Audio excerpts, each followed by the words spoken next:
So yun na nga guys, welcome back again sa ating YouTube channel. For today's video, itutur ko kayo rito sa Motorstar Easy Ride 150p Optimus Pride Edition. De joke lang. Itong Easy Ride 150p na to pag-aari ng ating customer. Kung mapapansin po ninyo siksik, liglig at umaapaw sa accessories. At susubukan ko sa inyo isa-isahin yung mga nakalagay dito.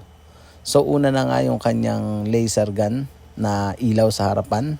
Then naka-seat cover, naka-semi-flat tabas daw yan.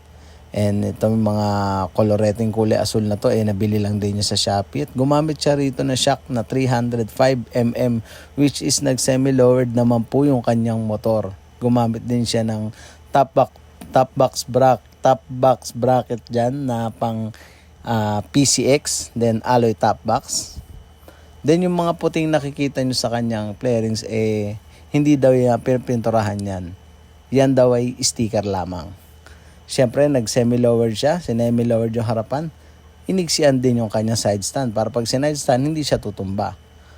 Then, may maliit siya mini driving light pa ulit bukod dun sa laser gun niya na ilaw. So, may throttle rest din siya dyan. May cellphone holder, naka-crossbar. At ito ang pinakamaganda sa kanya. Yung TPS, Tire Pressure Sensor. Ayan. Kung saan may indicate mo o ma-monitor mo yung tigas o lambot ng iyong gulong, harap at likod, at mag-a-alarm siya pagka sobrang baba na nung hangin niya sa loob.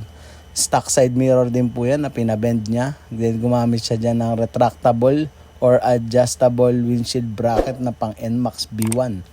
Pati yung kanyang windshield pang NMAX B1 daw yan, pinagkasya na lang niya.